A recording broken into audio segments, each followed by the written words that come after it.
All right, sports fans, how's everybody out there doing? William Martin coming at you one more time here on YouTube with another edition of the 300 Pounds of Sports Knowledge Podcast.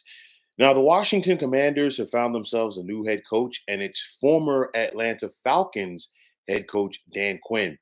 Now, Quinn spent the last 3 years as a defensive coordinator of the Dallas Cowboys. And in each of those 3 years with the Cowboys, Dallas would go 12-5, make the playoffs. But overall, his defensive unit struggled, especially against the run. Clearly, Quinn was not Washington's first choice for this job. We saw several coaches turn down this job, most notably Ben Johnson, who decided to remain with the Detroit Lions as their offensive coordinator. But you look at Quinn, and the question is going to be, what does he bring to the table? Well, in 4+ years with the Atlanta Falcons, he was 43-42.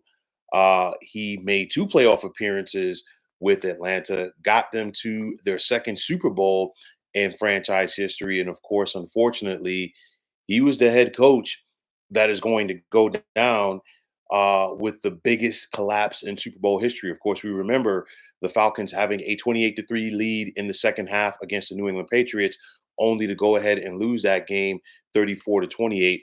And the rest is history. Granted, Dan Quinn is not the only person that can be blamed for that situation with the Falcons that evening a couple of years back. But nonetheless, you look at it, and after that Super Bowl debacle for the Falcons, it was a quick decline. We saw them make the postseason the following year, win a playoff game, and then after that, the bottom just fell out. We saw age catch up to Matt Ryan, and before you knew it, Dan Quinn was relieved of his duties. He landed on his feet with the Dallas Cowboys, going back to being a defensive coordinator. Of course, when you think of Quinn, the highlight of his coaching career was being the defensive coordinator of the Seattle Seahawks when they won Super Bowl number 48.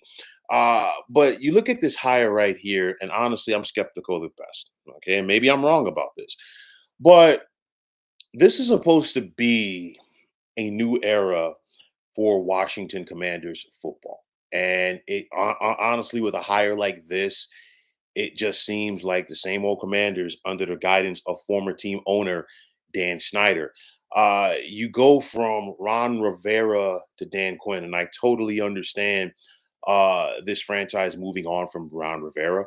You bring in new ownership group. Of course, you're going to bring in a new general manager. None of these people are attached at the hip with Ron Rivera, but this is one of those, in my opinion, this is not a hire that moves the needle.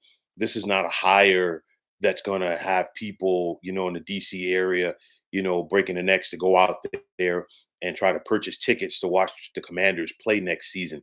This is a hire, in my opinion, where the Washington Commanders just simply said, you know what, we need a head coach.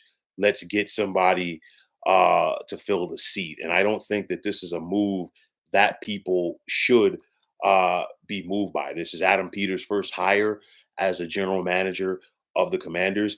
And there's a lot of questions around this team. Of course, clearly, who's going to be the offensive coordinator for Washington going forward? Is it still going to be Eric Bieniemy? Is Dan Quinn going to call the plays defensively, or is he going to hire a defensive coordinator and let that guy do said job? Is Sam Howell the answer for the Commanders at quarterback? And I'm going to say no. The Commanders have the second overall pick in April's NFL draft. And more than likely, I do believe that we're going to see the Commanders select one of these quarterbacks that's going to be available. You think about how many times Sam Howell was sacked this past season. You think about how many times that Commanders quarterbacks, period, were sacked this season. There's a lot of issues on this team, a lot of questions on the offensive line, a lot of questions at the quarterback position. And for Commanders quarterbacks overall, they were sacked 65 times while throwing 24 touchdowns and 21 interceptions. That ain't going to get it done. But you look at this Washington team, in my opinion, there's only one way to go, and it's up. You look at this defensive unit. They were last in the NFL in yards allowed per game. They were last in the NFL in points allowed per game. Montez Sweat led this team in sacks with just 6.5, and the man was traded midseason to the Chicago Bears. So clearly, after Washington had invested so much in their defensive line under Ron Rivera, that didn't work out. So you got to figure things out defensively. You have, a solid wide receiver in Terry McLaurin, but he needs a quarterback that's going to consistently get him the football. Like I said, questions on the offensive line, questions at quarterback, questions on the defensive unit of the ball as well. A lot of holes to fill for this Commanders organization going forward. But the Josh Harris era, and I know that he's not the only person a part of this ownership group, but it's up and running for the Commanders. And let's see if things can get turned around. It's one of those for me. You look at Dan Quinn. Um, I think back to his Dallas Cowboys run as their defensive coordinator. He's somebody that will excite his players, but you just simply cannot overlook the fact that Dallas had so many issues against the run. And then on top of that, they were a defense that was built to play with a lead.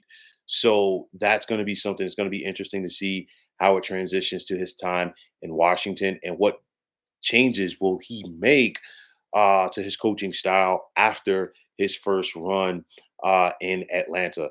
You look at this, and of course, if you're the Commanders, you're in the same spot like the New York Giants. You're trying to figure out how can you close that gap on both the Philadelphia Eagles and the Dallas Cowboys in the NFC East, because these have been the two teams that have been running the division for about 8 or 9 years or so. I know that the Commanders did win a division title with Ron Rivera as their head coach, but of course, this franchise is desperately looking to get back to their glory days. And of course, those glory days go back to Joe Gibbs in the 1980s and, of course, the early 1990s when Washington won 3 Super Bowl championships in 4 appearances. But you look at this hire again, not to beat a dead horse, but it's very hard to get motivated by this and moved by this.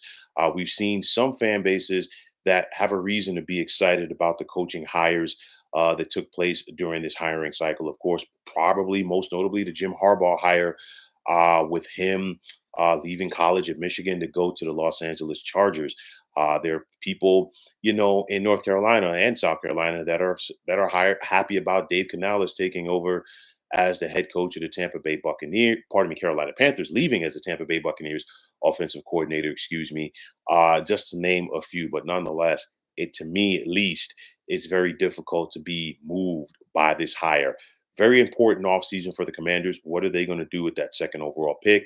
How is Dan Quinn going to shape this roster in his image, and who is going to be on his coaching staff? On the flip side, for the Dallas Cowboys, who's going to be their next defensive coordinator?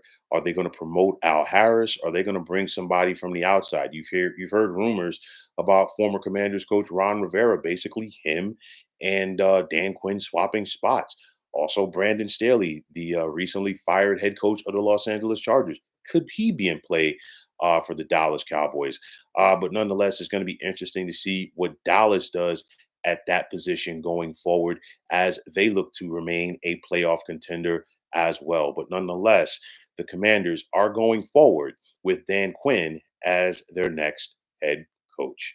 So, folks, that's going to wrap it up. And as always, I want to take this time out to thank all of you for tuning into the 300 Pounds of Sports Knowledge podcast here on YouTube. I want to take this time out to thank all of you fine folks out there for tuning in. And if you haven't already, please feel free to subscribe to this channel. Now, if you're on the X, formerly known as Twitter, please feel free to follow me at 300 Pounds of Sports. And like I always say, if you follow me, it will be my pleasure to follow you right back. There's also the sports discussion group on Facebook at the Sports Depot 365. Now you can check it out. Drop a line and be a part of one of the better sports debating sites going on social media.